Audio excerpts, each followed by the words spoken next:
Corridor বিষয়টা নিয়ে ভারত যে ভয়াবহ খেলা খেলিচ্ছে তা নিয়ে আমি গত এপিসোডে কিছুটা আলোচনা করেছি।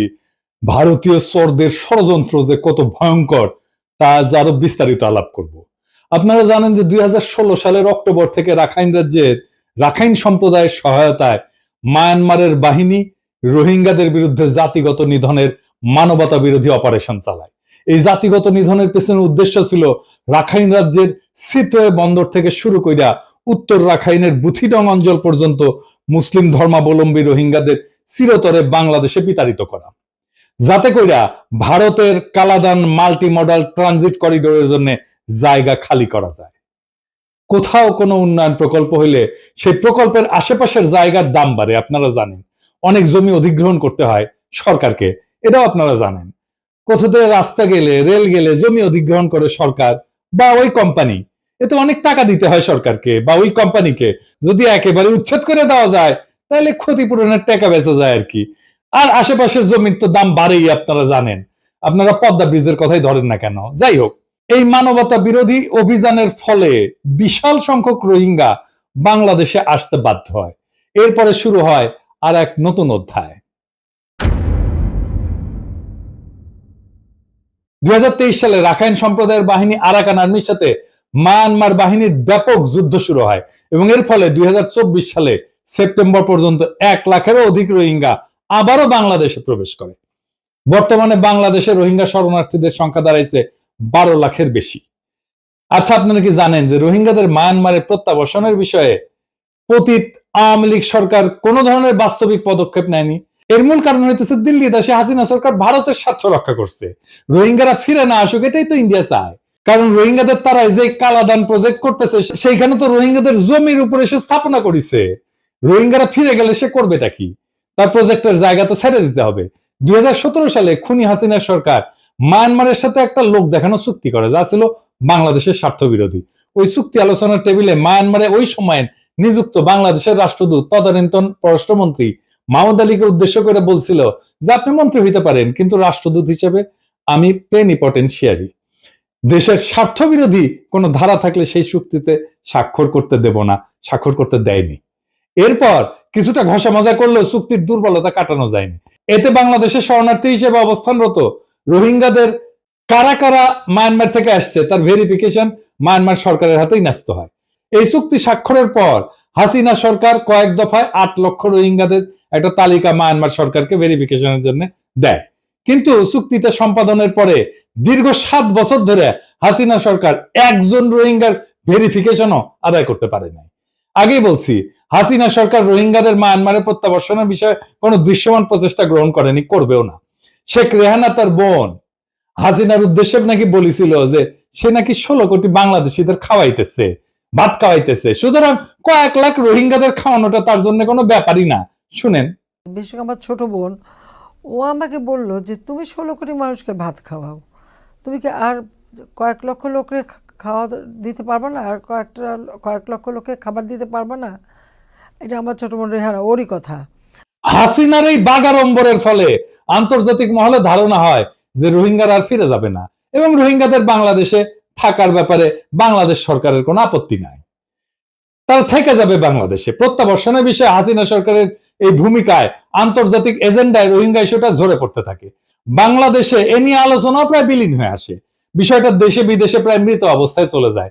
ইতিমধ্যে রোহিঙ্গা শরণার্থী শিবিরকে কেন্দ্র করে গড়ে ওঠে আর এক ভয়ঙ্কর খেলা। কি সেই খেলা? গড়ে ওঠে এক বিশাল ইয়াবা চোরাচালান বাণিজ্য। অনেকের ধারণা এই বাণিজ্য থেকে প্রত্যেক বছরে মোট উপার্জন হয় 500 মিলিয়ন মার্কিন ডলার।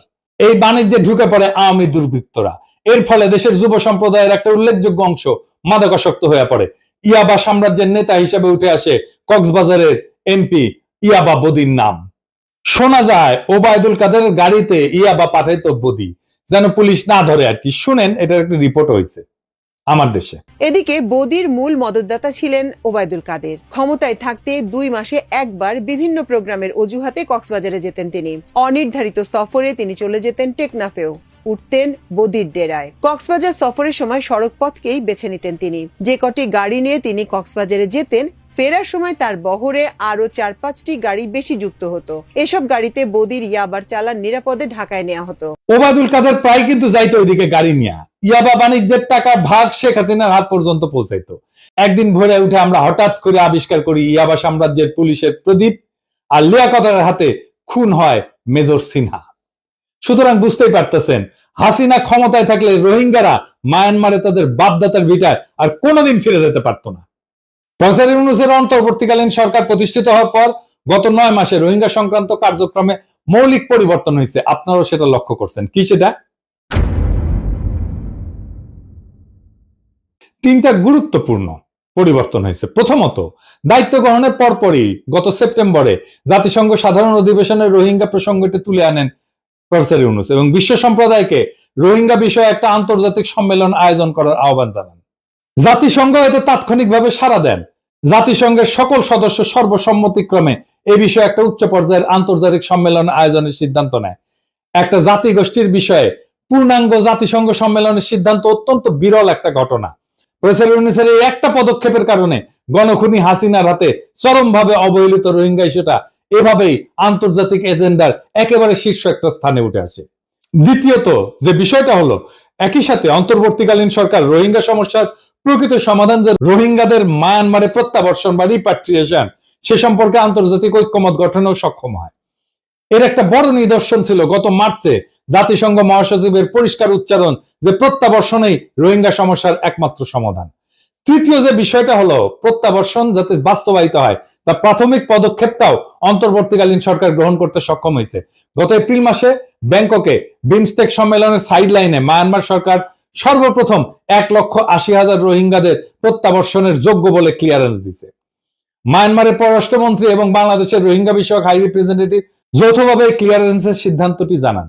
একই সাথে বাকি রোহিঙ্গাদের ক্লিয়ারেন্স প্রক্রিয়াটা ত্বরান্বিত করার প্রতিশ্রুতি দিল মায়ানমার। এটা ছিল একটা অসাধারণ অর্জন। এর আগে পর্যন্ত প্রত্যাবর্ষণ ছিল একটা থিওরিটিক্যাল ব্যাপার, কাগজে কলমে। এই প্রথম একটা বাস্তব সংখ্যা আদায় করতে পারলো বাংলাদেশ, যাদেরকে মায়ানমার নিতে রাজি হইল। কেউ কেউ প্রশ্ন তুলছে, মায়ানমারের এই 1,80,000 রোহিঙ্গার ক্লিয়ারেন্স দিলেও তারা কি ফেরত যেতে পারবে? পারবে না, কারণ রাখাইন রাজ্যের 90% এখন আরাকান আর্মির অধীনে, এখন সেখানে যুদ্ধ চলতেছে। কিন্তু বিষয়টা কি একটু বুঝে দেখি। কথা সত্য, তারা এখন ফিরে যেতে পারবে না। আরাকান আর্মি রোহিঙ্গা অধ্যুষিত অঞ্চলগুলো তাদের নিয়ন্ত্রণে রাখলেও এটা আমাদের মনে রাখতে হবে যে একটা সাকসেসর অ্যাডমিনিস্ট্রেশন হিসেবে বাংলাদেশ মায়ানমারের মধ্যেকার 2017 সালের চুক্তি মানতেও তারা বাধ্য। আন্তর্জাতিক আইন তাই বলে। আরাকান আর্মিও সেটা জানে। জাতিসংঘের মহাসচিব আরাকান আর্মিকে পরিষ্কার জানাই দিচ্ছেন যে তাকে আন্তর্জাতিক আইন মেনে চলতে হবে। এ কারণে আরাকান আর্মিও বলেনি বা বলতে পারেনি যে এই 1,80,000 রোহিঙ্গা তারা ফেরত নেবে না, কারণ সেটা হবে আন্তর্জাতিক আইনের খেলাফ। যে কোনো নতুন রাষ্ট্র যখন তৈরি হয়, বিদ্রোহীরা তারা জাতিসংঘের এই বিষয়টাকে মনে রাখে, কারণ জাতিসংঘে তাকে ঢুকতে হবে এক সময়। সুতরাং আজকে হোক কালকে হোক রোহিঙ্গারা মায়ানমারে ফেরত যাবেনি। রোহিঙ্গাদের মায়ানমারে প্রত্যাবর্ষণের দরজাটা এমন ভাবে খুলে যাবে, সেটা কালাদান মাল্টি মডাল ট্রানজিট প্রকল্পের নির্মাণকারী ভারত আগে থেকে ধারণা করতে পারেনি। ওদের মাথায় বাজ ভেঙে পড়লো। কালাদান প্রজেক্টের নিরাপত্তা বিধান করার জন্য এর আশেপাশে মুসলিমদের বসতি যাতে না থাকতে পারে, সেই লক্ষ্যেই জাতিগত নিধনের আয়োজন করে বাংলাদেশে ঢুকায় দেওয়া হয়েছিল 12 লাখ রোহিঙ্গাকে। তারা আবার ফিরে আসবে, সেটা ভারতের পক্ষে কিছুতেই মেনে নেওয়া সম্ভব না। সুতরাং রোহিঙ্গা প্রত্যাবর্ষণের প্রক্রিয়াটা ভেস্তে দেওয়ার জন্য অপপ্রচারের উদ্দেশ্যে মাঠে নামালো সে তার এক লেসপেন্সারকে। কে সে? চন্দন নন্দী এবং তার সাঙ্গপাঙ্গরা। আমি আগের এপিসোডে বলছি যে এই চন্দন নন্দী বাংলাদেশে ভারতীয় রয়ের সাবেক কর্মকর্তার পুত্র। নর্থ ইস্ট নিউজ নামে এক প্রোপাগান্ডা পোর্টাল থেকে চন্দন নন্দী এই ডিসইনফরমেশন ক্যাম্পেইন শুরু করে। 15 এপ্রিল সে তার প্রথম প্রোপাগান্ডা পিস প্রকাশ করে, যেখানে সে বলে বাংলাদেশ নাকি মায়ানমারে আমেরিকার পক্ষে প্রক্সি যুদ্ধ করার জন্য রাখাইনে মানবিক সাহায্যের নামে একটা সামরিক করিডোর তৈরি করছে। দেখেন, রাখাইন রাজ্যের বিষয়ে আমরা এই প্রথম করিডোর শব্দটা ব্যবহৃত হতে দেখলাম।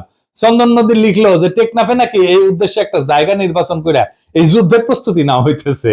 হ্যাঁ, মিস্টার নন্দী টার্গেট করলো হাই রিপ্রেজেন্টেটিভ ডক্টর খলিলকে। প্রবল মিথ্যাচারের আশ্রয় নিয়ে এসে বলল তিনি নাকি আমেরিকান নাগরিক এবং আমেরিকার পক্ষে তিনি মানবিক করিডোরের উসিলায় এই প্রক্সি যুদ্ধ অর্গানাইজ করতেছেন। রয়ের বাংলাদেশের স্টেশনশিপের পুত্র নন্দী দাবি করলো এই যুদ্ধের উদ্দেশ্য হচ্ছে মায়ানমার থেকে রাখাইন রাজ্যকে বিচ্ছিন্ন করা, যাতে ওই রাজ্যের সকল সম্পদ আমেরিকা লুটে পুটে খেতে পারে। চন্দন নন্দীর এই কল্পকাহিনীর পুরাটাই ছিল মিথ্যা এবং কল্পিত ঘটনা বর্ণনা করে বাংলাদেশের জনগণের মধ্যে ব্যাপক বিভ্রান্তি সৃষ্টি করা। সে তিনটা বিষয় ব্যবহার করছে বিভ্রান্তি সৃষ্টি করার জন্য। খুব চালাক মাল সে, বাংলাদেশের জনগণের সেন্টিমেন্টকে কাজে লাগানোর জন্য। প্রথমটা হচ্ছে বাংলাদেশের সার্বভৌমত্বের প্রশ্নে আমাদের স্পর্শকাতরতা আছে। সার্বভৌমত্বের প্রশ্নে আমরা এক কাট্টা হইয়া যাই, আমরা এটা কোনোদিন মাইনা নিই না সার্বভৌমত্ব যদি লঙ্ঘিত হয়। জুলাই বিপ্লবের একটা প্রধান উদ্দেশ্যই ছিল ভারতের কাছে প্রায় হারায় যাওয়া আমাদের সার্বভৌমত্ব পুনরুদ্ধার করা। দ্বিতীয়টা হচ্ছে বিভিন্ন মুসলিম দেশে আমেরিকার যুদ্ধের বিরুদ্ধে বাংলাদেশের জনগণের তীব্র নেতিবাচক মনোভাব।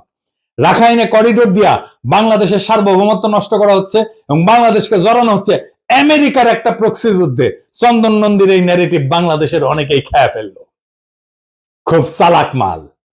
বিএনপি খাইছে, বামেরা তো খাওয়ার জন্য রেডি, আওয়ামী লীগ তো খেয়ে বসে আছে, আর্মি চিফও খাইছে। আর্মি চিফের অভিনন্দন, সে ইন্ডিয়ার চ্যানেলে পালকি শর্মার কাছ থেকে প্রো ইন্ডিয়ান সার্টিফিকেট পেয়েছে, শুনেন। But the army chief is against it. He is seen as a pro-India officer. এইবার বুঝেছেন তো সব রসুনের কেন এক জায়গায়। চন্দন নন্দী, বিএনপি, ওয়াকার, বাম, আওয়ামী লীগ এই সবগুলা ইন্ডিয়ান হারবাল খাওয়া মাল।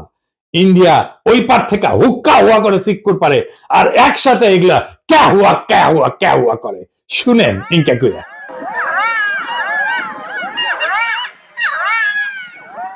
তৃতীয়ত, করিডোর বাংলাদেশে একটা সন্দেহজনক শব্দ। এর কারণ বারে বারে বাংলাদেশের মধ্যে দিয়ে করিডোর প্রতিষ্ঠার মাধ্যমে ভারতের বিভিন্ন ট্রানজিট সুবিধা নিতে চাইছে। এই বিষয়টা চন্দন নন্দী খুব ভালো করে জানে এবং ব্যবহারও করছে। এখন আসেন দেখি, প্রমাণ করি যে চন্দন নন্দীর এই ন্যারেটিভ ভারতের স্বার্থ সিদ্ধির উদ্দেশ্যে একটা ডিসইনফরমেশন ক্যাম্পেইন কিভাবে। আপনি নিজেই নিজেকে জিজ্ঞেস করেন যে যদি প্রক্সি যুদ্ধ যদি হয় সত্যি সত্যি, তাহলে এতে ক্ষতিগ্রস্ত হবে কারা? কে? প্রক্সি যুদ্ধটা কার বিরুদ্ধে করতেছে? সবচেয়ে ক্ষতিগ্রস্ত হবে মায়ানমার, কারণ তার একটা অংশ বিদেশি শক্তি দখল করে নেবে, তাই না? তাই তো। সুতরাং মায়ানমার থেকে এর বিরুদ্ধে প্রতিক্রিয়া জানানোটা স্বাভাবিক। আজ পর্যন্ত মায়ানমারের কাছ থেকে তথাকথিত করিডোরের বিরুদ্ধে কোন ধরনের কথা আসছে? আসেনি। তাইলে ওরা বুঝে না? কোন প্রতিক্রিয়া দেখাইছে? দেখায়নি। বরং বাংলাদেশের সাথে রোহিঙ্গা প্রশ্নে যোগাযোগ রেখে চলছে। করিডোর এবং প্রক্সি যুদ্ধ হইলে দ্বিতীয় ক্ষতিগ্রস্ত দেশ হবে কে? কে? অনেক বড় দেশ একটা, চীন। কারণ বঙ্গোপসাগর তথা ভারত মহাসাগরের চীনের সংযোগের যে বিশাল প্রকল্প সে নিছে, প্রচুর বিনিয়োগ করছে, বিলিয়ন বিলিয়ন ডলার, সেটা রাখাইন রাজ্যের উপর দিয়ে গেছে। রাখাইন রাজ্য আমেরিকার দখলে গেলে চীনের সর্বনাশ হবে, কারণ ভারত মহাসাগরের সাথে তার সংযোগ থাকবে না। আপনি ম্যাপটা দেখান, এডিটর সাহেব দেখেন তো, এটা যদি এই রাজ্য যদি আমেরিকার দখলে চলে যায় তাহলে ওইখানে চীন ঢুকতে পারবে। চন্দন নন্দীর গল্পের গরু এভাবে গাছে ওঠে আর এটা অনেকে খেয়ে ফেলে। চিন্তা করেন, চন্দন নন্দীর কাহিনী যদি সত্যি হইতো তাহলে চীন চন্দন নন্দীর কথিত করিডোরের বিরুদ্ধে ক্ষুব্ধ প্রতিক্রিয়া জানাইতো না। আজ পর্যন্ত আমরা চীনের কাছ থেকে এই বিষয়ে কোনো ধরনের প্রতিক্রিয়া দেখি নাই। উল্টা চীন বাংলাদেশের সাথে সম্পর্ক গভীরতর করার প্রচেষ্টা অব্যাহত রাখছে। সবচেয়ে বড় কথা হইলো বাংলাদেশের সার্বভৌমত্ব নিয়ে চন্দন নন্দীর কেন এত মায়া কান্না? বাংলাদেশের উপরে গণখনি দিল্লি দাসে আসে না 15 বছর ব্যাপী দুঃশাসন চাপাই দিয়া ভারত নানাভাবে বাংলাদেশকে স্বাধীনতা, সার্বভৌমত্ব, আঞ্চলিক অখণ্ডতাকে ক্ষুণ্ণ করছে, লুট করে নিয়ে গেছে বাংলাদেশের বিপুল পরিমাণের সম্পদ। সেই ভারতের গোয়েন্দা সংস্থা রয়ের কর্মকর্তার পুত্র যখন বাংলাদেশের স্বাধীনতার সার্বভৌমত্বের জন্য কান্নাকাটি করে, তখন বুঝতে হবে ডাল মে কুছ কালা হয়। আমি আগের এপিসোডে বলছিলাম পররাষ্ট্র উপদেষ্টা মিস্টার তৌহিদ হোসেনের করিডোর প্রদান সংক্রান্ত বক্তব্যটা চন্দন নন্দীর এই অপপ্রচারে আগুনে ঘি ঢালার মতো কাজ করছে। তার কাছ থেকে আমরা কোনো ব্যাখ্যা পাইনি উনি কেন এটা বলছেন। তবে হাই রিপ্রেজেন্টেটিভ ডেইলি স্টার একটা সাক্ষাৎকার স্পষ্টভাবে জানাই দিচ্ছেন, করিডোর নিয়ে কারো সঙ্গে কখনোই অন্তর্বর্তীকালীন সরকারের কোন ধরনের কথা হয় নাই, ফুল স্টপ। এই সাক্ষাৎকারের এই বিষয়ে অন্তর্বর্তীকালীন সরকারের অবস্থান পরিষ্কার করে বলা হয়েছে। আপনারা পড়ে নিতে পারেন, আপনারা দেখেন, আপনি খুঁজে পড়ে নিতে পারেন। তাহলে জাতিসংঘের সাথে কি আসলে করিডোর নিয়ে কোনো আলাপ হয় নাই? আপনারা জানেন নয়ন চ্যাটার্জি বলে একটা ফেক আইডিয়া আছে, কে চালায় আল্লাহ মালুম। তার পোস্টের মূল বিভৎস বিষয় হয় সে এই 3 মাস বিপ্লবের সময় হাইবারনেশনে ছিল, শীত নিদ্রায় ছিল, হঠাৎ করে আবার জায়গায় উঠছে কিছুদিন আগে। তার পোস্টের মূল বিবেচ্য বিষয় হইতেছে ডেমোক্র্যাট। দুনিয়ার সব গ্যাঞ্জামের উৎস হইতেছে ডেমোক্র্যাটরা। করোনা হয়েছে ডেমোক্র্যাট, কারো জ্বর হয়েছে ডেমোক্র্যাট, বারেক মোল্লার পেটে বিষ হয়েছে সেটাও ডেমোক্র্যাট, বারেক মোল্লার মাইয়া আসার খাইছে সেটাও ডেমোক্র্যাট। করোনা ভ্যাকসিন দেওয়ার বিরুদ্ধে ক্যাম্পেইন চালাইছিল ওই। বাংলাদেশে একটা সিগনিফিকেন্ট অংশ করোনা ভ্যাকসিন দেয় নাই তার প্ররোচনায়। আজকে বুঝলাম ওই বিএনপি স্ট্যাটাসটা মারিছে দেখেন। ওয়াকারের প্রশংসা করতে করতে ক্যাচ হয়ে পড়ে গেছে। ওয়াকার যে হাসিনার বোন জামাই, ওইটা নয়ন চ্যাটার্জির মনে থাকে না। এটা কারোই মনে থাকে না যে ওয়াকার বিপ্লবের সময় গুলি করছিল তার বাহিনীকে দিয়া। সে দেখাইতেছে খলিলুর রহমান 7 ফেব্রুয়ারিতে কইছে মানবিক করিডোরের কথা। উনি নাকি প্রচুর স্টাডি করে গবেষণা করে পোস্ট লেখে, উনি নিজেই কইছে। হয়তো কোন পত্রিকা থেকে দেখাইছে? দিল্লি স্টার। আচ্ছা পাঠক দেখেন তো ভালো করে, মানবিক করিডোরের কথা বলা হয়েছে না হিউম্যানিটেরিয়ান চ্যানেলের কথা বলা হয়েছে? হিউম্যানিটেরিয়ান চ্যানেলের বাংলা করছে মানবিক করিডোর। এই দুটো এক জিনিস? এই দুটো কি এক জিনিস? এক না তো, দুইটা কমপ্লিটলি আলাদা জিনিস। এই শয়তানিটা দিল্লি স্টার করছে ইচ্ছা কইরা। আপনি পাশাপাশি ওই আরেকটা নিউজ আরেকটা পত্রিকায় দেখেন, দেখবেন হিউম্যানিটেরিয়ান চ্যানেল বলছে, দেখছেন বিডি নিউজে? এইটাই পিক করছে গতকাল ওয়াকার সাহেব। সবগুলো বরাবর, নয়ন চ্যাটার্জি, চন্দন নন্দী, হাসিনা, আওয়ামী লীগ, বিএনপি, বাম, সবগুলা বরাবর, বুঝছাও? আচ্ছা আসেন বুঝে দেখি হিউম্যানিটেরিয়ান চ্যানেল আর মানবিক করিডোর কি জিনিস, কেন তারা আলাদা। হিউম্যানিটেরিয়ান করিডোর যেটা, এটা একটা সুনির্দিষ্ট ভৌগোলিক পথ বা এলাকা যা সংঘাতপূর্ণ অঞ্চলে মানবিক সহায়তা পৌঁছানোর জন্য বা বেসামরিক লোকদের সরায় নেওয়ার জন্য সাময়িকভাবে নিরাপদ রাখা হয়। এটার মূল বৈশিষ্ট্য হচ্ছে সাধারণত যুদ্ধরত পক্ষগুলোর মধ্যে একটা সাময়িক চুক্তির মাধ্যমে স্থাপন করা হয়। তার মানে বাংলাদেশ তো যুদ্ধরত পক্ষ না, বাংলাদেশের প্রশ্নই আসে না এখানে। এই করিডোরের মাধ্যমে খাদ্য, ওষুধ, চিকিৎসা সরঞ্জাম ইত্যাদি সরবরাহ করা হয় এবং বেসামরিক লোকদেরকে নিরাপদে সরায় নেওয়া হয়। যেমন এটা সিরিয়ায় হয়েছে, ইউক্রেন হয়েছে, গাজায় হয়েছে, এই ধরনের করিডোর ব্যবহার করা হয়েছে। হিউম্যানিটেরিয়ান চ্যানেলটা কি? এইটা একটা প্রশাসনিক বা আর্থিক প্রক্রিয়া, সিস্টেম। এটা কোনো ফিজিক্যাল জিনিস না যা আন্তর্জাতিক নিষেধাজ্ঞা বা অবরোধের মধ্যে মানবিক সহায়তা পৌঁছানোর জন্য নির্দিষ্ট আর্থিক লেনদেনের পথ তৈরি করে। এটা আর্থিক লেনদেন, এটা মানুষ না, অস্ত্র না, যন্ত্র না। মূল বৈশিষ্ট্য কি? এই চ্যানেলের মাধ্যমে খাদ্য, ওষুধ, চিকিৎসা সরঞ্জাম ইত্যাদি সরবরাহের জন্য আর্থিক লেনদেনের অনুমোদন দেওয়া হয় রে ভাই। কমপ্লিটলি ডিফারেন্ট জিনিস এটা। উদাহরণ হিসেবে কাতারে প্রতিষ্ঠিত হিউম্যানিটেরিয়ান চ্যানেল ইরানে মানবিক সহায়তা পৌঁছানোর জন্য ব্যবহৃত হয়েছে। আমি আর একটা বিষয় লক্ষ্য করছি, আসেন সেই বিষয়টায় আসি। বিষয়টা হইতেছে যে চন্দন নন্দী তার প্রত্যেকটা কল্পকাহিনীতে টার্গেট করছে রোহিঙ্গা বিষয়ক হাই রিপ্রেজেন্টেটিভ ডক্টর খলিলকে, যিনি এখন জাতীয় নিরাপত্তা উপদেষ্টা হিসেবে দায়িত্ব পালন করতেছেন। করিডোর শব্দটা ব্যবহার করছে পররাষ্ট্র উপদেষ্টা, ডক্টর খলিল করে নাই। কিন্তু চন্দন নন্দীর উচিত ছিল তাকেই ধরা, তাই না? কিন্তু তাকে নিয়ে সে কিছুই বলে না। সে ক্রমাগত অপপ্রচার এবং ঘৃণা ছড়াই গেছে ডক্টর খলিলের বিরুদ্ধে। আমি সবগুলো সংবাদ মাধ্যম ঘাইটে দেখলাম, আপনারা ঘাইটে দেখেন যে ডক্টর খলিল করিডোর দেওয়া নিয়ে কোথাও কিছু বলছে কিনা। তাহলে ডক্টর খলিলের অপরাধটা কি? দুইটা বড় অপরাধ করছেন। প্রথমত, রোহিঙ্গাদের প্রত্যাবর্ষণের দরজাটা তিনি খুলে দিয়েছেন, যা ভারতের হীন স্বার্থে বিরাট আঘাত আনছে। দ্বিতীয়ত, তিনি সুস্পষ্টভাবে বলছেন যে আমরা একটা স্বাধীন সার্বভৌম রাষ্ট্র, আমাদের জাতীয় প্রয়োজনে যার সাথে ইচ্ছা কথা বলবো, কে কি বললো তাতে আসে যায় না। আমরা একটা স্বাধীন পররাষ্ট্রনীতি বাস্তবায়ন করতেছি। এই কথা কি চন্দন নন্দীরা সহ্য করতে পারে? পারে না। সুতরাং আপনারা নিজেরাই বুঝে নেবেন ওরা কেন ক্রমাগত নিশানা করে তীর ছুটতেছে। আমি লিস্ট করে রাখছি কারা কারা চন্দন নন্দীর এই অপপ্রচারে সামিল হয়েছে। এরা সকলেই বাংলাদেশের শত্রু, রয়ের বিষ্ঠাভোগী চর। কিছুদিন আগে ইন্ডিয়া থেকে সপ্তাহের পর সপ্তাহ অপপ্রচার চালানো হয়েছিল যে বাংলাদেশে সংখ্যালঘুদের উপর ব্যাপকভাবে অত্যাচার চলতেছে এবং বিপুল সংখ্যক সংখ্যালঘু এতে নিহত হয়েছে। এই অপপ্রচারে ডোনাল্ড ট্রাম্প পর্যন্ত বিভ্রান্ত হয়ে একটা টুইট বার্তা দিছিলেন ইলেকশনের আগে, মনে আছে না? আজকে কিন্তু সেই প্রচারণা আর নাই। আমরা ধৈর্য ধরেছিলাম যে একদিন সত্য প্রতিষ্ঠিত হবে এবং মিথ্যা দূর হয়ে যাবে। সংখ্যালঘু নিয়ে অপপ্রচারের ভাগ্যে তাই ঘটছে, সেটা বন্ধ হয়ে গেছে। করিডোর নিয়ে অপপ্রচারের ক্ষেত্রেও কিছুকালের মধ্যে এটা সকলের কাছে পরিষ্কার হবে যে পুরাটাই ছিল রয়ের সাজানো একটা ভয়াবহ মিথ্যাচার। আমাদের কেবল একটু ধৈর্য ধরে থাকতে হবে। তবে আপনারা নিশ্চিন্ত থাকতে পারেন, বাংলাদেশ যদি ভারতের কাছে আত্মসমর্পণ না করে তাহলে আগামী দিনগুলোতে এই ধরনের অপপ্রচার চলতেই থাকবে। ভারতের লাই ফ্যাক্টরি বা মিথ্যাবাদের কারখানা থেকে প্রস্তুত এই সমস্ত অপপ্রচার রোধের একমাত্র ওষুধ এগুলোকে পাত্তা না দেওয়া। দেখবেন একদিন এমনিতেই এগুলো বন্ধ হয়ে যাবে।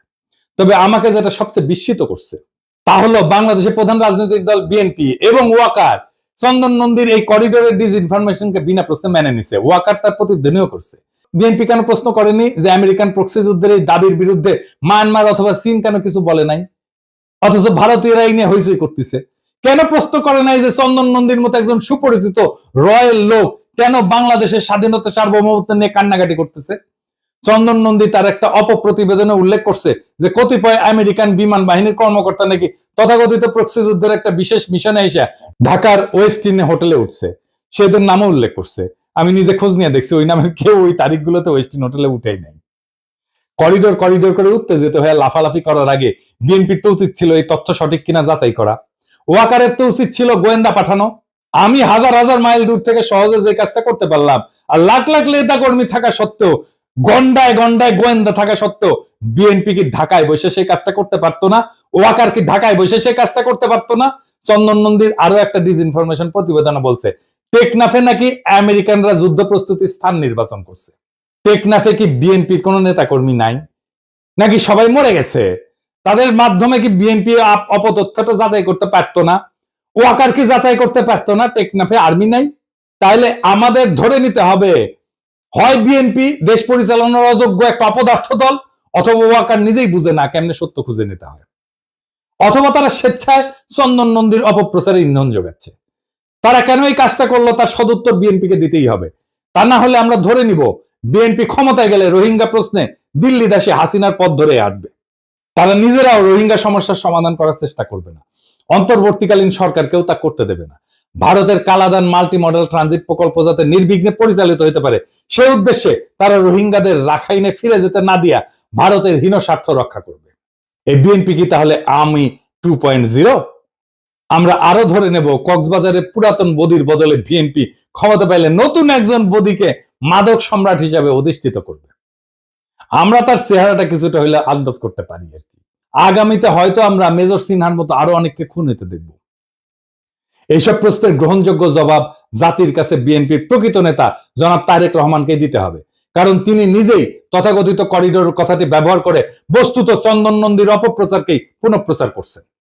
এইবার আইটি উপদেষ্টাকে বলি, আপনারা বসে বসে এই চন্দন নন্দীর এই বালসালের এই লিঙ্ক বন্ধ করে দিতে পারেন না বাংলাদেশে? সে একটার পর একটা অপপ্রচার চালায় যাবে বাংলাদেশের বিরুদ্ধে, ওই লিঙ্কটা বন্ধ করে দেওয়া উচিত আপনাদের। আমি বিশ্বাস করি অন্তর্বর্তীকালীন সরকার চন্দন নন্দী এবং বাংলাদেশে তার অনুগত কুলাঙ্গারদের এ সমস্ত অপপ্রচারে বিচলিত হবেন না। আপনারা রোহিঙ্গাদের প্রত্যাবর্ষণে আপনাদের প্রচেষ্টা অব্যাহত রাখেন। বিষয়টাকে ইতিমধ্যে আপনারা অনেক দূর আগায় নিছেন। 8 বছরে যা হয়নি 8 মাসে আপনারা তাই করছেন। রোহিঙ্গাদের মায়ানমারে প্রত্যাবর্ষণের এটাই আমাদের লাস্ট চান্স। এই সরকারের আমলে যদি রোহিঙ্গা প্রত্যাবর্ষণ শুরু না হয় তাহলে আমি গভীরভাবে শঙ্কিত যে আগামী সরকার তা আদৌ করবে কিনা। আমাদের সবাইকে মনে রাখতে হবে রোহিঙ্গাদের যদি আরাকানে ফিরায় নেওয়া না যায় তাহলে বাংলাদেশ রাষ্ট্রবিহীন বিভিন্ন জনগোষ্ঠীর একটা ডাম্পিং গ্রাউন্ডে পরিণত হবে। দেখতেছেন না ইন্ডিয়া পুশিং করতেছে, আগামীতে আরো দেখবেন অবৈধ বাংলাদেশি তকমা দিয়া ভারত থেকে বিপুল পরিমাণে মুসলমানকে বাংলাদেশে বিতাড়িত করা হচ্ছে। এই মুহূর্তে অবৈধ বাংলাদেশে অবৈধ করে ভারতীয় লোকজনদেরকে পুশিং করে ভারত সেই ইঙ্গিতই আমাদেরকে দিচ্ছে। এটাই হচ্ছে বাংলাদেশের বিরুদ্ধে ভারতের চূড়ান্ত লক্ষ্য। চন্দন নন্দী আর তার ভারতীয় দেশীয় অনুচরেরা এই লক্ষ্যকে আগায় নেওয়ার জন্য বাংলাদেশের বিরুদ্ধে নিরন্তর কুৎসিত অপপ্রচারে লিপ্ত হয়েছে। আমরা কোটি কোটি প্রাণ কোরবানি দেওয়া হইলেও তাদের কোনোভাবেই জিততে দেব না। ইনকিলাব জিন্দাবাদ।